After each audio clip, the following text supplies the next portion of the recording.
When you're doing Zoom video conferencing, the difference between looking like this and looking like this is only in the lights. In this video, you will learn how to look good on Zoom just by improving your lighting setup. For your next act, Mr. Markus Seppala! How's it going? My name is Markus Seppala. I'm a stand-up comedian and TEDx speaker, and on this channel I help you engage better with your audience, whether that's on stage or on video like we're talking about today. So the topic for this video is lighting, and by the end of this video you should be able to take your lighting setup from this to this, or even to this. There's three different topics that we're going to cover. First is your setup for when you have access to daylight. Second, we're going to look at what do you do when you don't have access to daylight. And then at the end, I'm going to share my favorite solution that actually combines both of these approaches. Stick around to the end of the video where I'm going to share a bonus tip that's going to improve all your video conferences, especially if you're working remotely. As always, there's links to everything I'm talking about in the description below this video. There you can also pick up my free video conferencing checklist.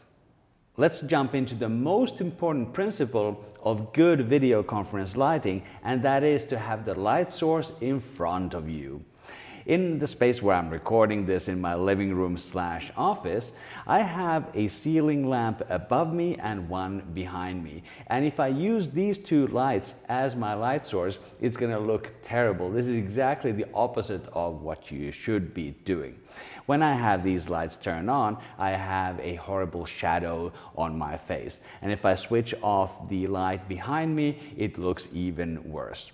If you're doing your video conference during daylight hours, your best bet is going to be to sit in front of a window.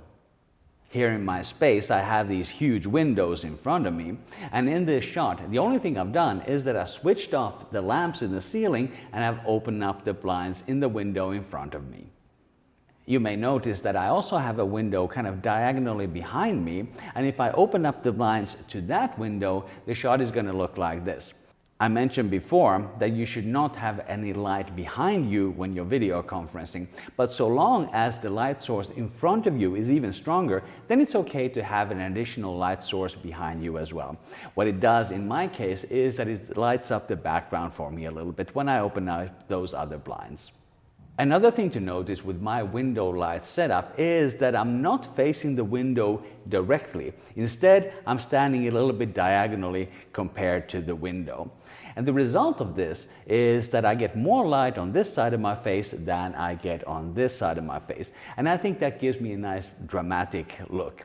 Using a window like this is a great solution for your video conference lighting. It's not my favorite solution. We're going to come back to the favorite solution further on in the video, but it's an amazing place to start, and you can get excellent lighting completely for free just by sitting in front of a window. Now let's look at video conference lighting options when you don't have access to daylight. Either you don't have a window in front of you or you're doing your video conferencing at night. Let's start by trying out those ceiling lamps that we looked at before, and you can see in this sample that the result is even worse. You can see the prominent shadows on my face, which is an absolutely terrible look. For this situation, we need an external light. Here's the one that I use. It's a simple LED light. It costs about $50. And what I like about this light is that I can adjust it to work both with daylight or with artificial indoor light. Those two light sources, they have different color temperatures, and on this light I can actually adjust the color temperature accordingly. And what that means is that I'm going to look natural regardless of which light source I have around me. If you want more information about this light, have a look at the links in the description below this video. But how do we actually mount this light to our video conferencing setup? Well, this light does come with this camera mount, so I could mount it on top of my camera that I'm using for my video conferencing in this cold shoe mount. But that is not actually what I recommend. The problem with mounting it on top of your camera or directly in front of you is that it is very difficult to look into this light because it is very bright, and it actually gets uncomfortable if you do it for a longer period of time. Of course, one thing you can do is that you can turn down the brightness on this light. And if I turn it down to 10%, it may be a little bit more comfortable to look at it, but the problem is that then it's not bright enough to overpower the glare from the monitor. So we need another solution. The way I use this LED light is that I mount it on a light stand, and it's not directly in front of the camera, rather it's off to the side to my right side. And this is what it looks like when we just have the LED light on. It's a decent look, but there is one problem. It is a little bit one-sided because all the light is coming from this one side. So here's what I did to fill in those shadows on the left side of my face. I have this desk lamp on my desk, and I added that as an extra fill. If I were to direct that desk lamp directly at my face, it would be far too bright and once again uncomfortable to look at. So what I actually did is that I turned that desk lamp the other way around so that I'm bouncing the light off of the window when the blind's closed, and then I get that nice fill effect.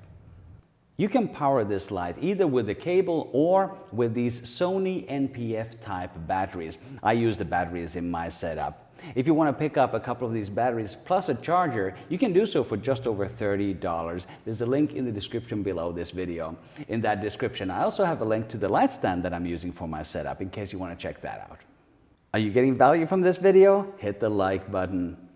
With this lighting setup for our video conferencing, we're already looking pretty good. And this is certainly better than this, which is what we started out with. But it's still not my favorite video conferencing lighting setup. My favorite video conferencing lighting setup looks like this. In this configuration, I am combining the light from my window on this side and the LED light from this side. And what it gives me is still a little bit of character because there's a little bit of shadow on my face, but most of those shadows are being filled in by the LED light. This is my favorite video conferencing setup, and it is actually also the setup that I use for making my YouTube videos. In this setup, I adjust the color temperature of the LED light to match the color temperature of the sunlight that I'm using in this setup, and as a result, skin tones look a little bit more natural. This is one of the great features of this light. I had to get myself a haircut in the middle of making this video. Do you like it? Let me know in the comments below. I'm actually going to jump over to my bonus tip in just a moment. But if you've been getting some value from this video, please consider subscribing to my channel for more communication tips. I post a new video every Thursday. Just hit the big red subscribe button. And here's that bonus tip. Video conferences can be a great tool for communicating, but they're also exhausting, especially if you're working from home. So before you schedule a video conference, ask yourself, could we achieve the same result with a voice call instead? And if you're only two people in that call, then probably a voice call will do the job just as well. So my recommendation is save your video conferencing for those occasions when it will add massive value. And for those times, you will have your amazing lighting setup. Now that you've set up your lighting, it's time to work on the other aspects of video conferencing, and that includes the video quality. There's many things you can do completely for free with the things you already own. To learn more on how to look great on Zoom calls, click the link on the screen right now. Also, remember to grab my free video conferencing checklist from the link below. Thank you for watching. I will see you in the next video.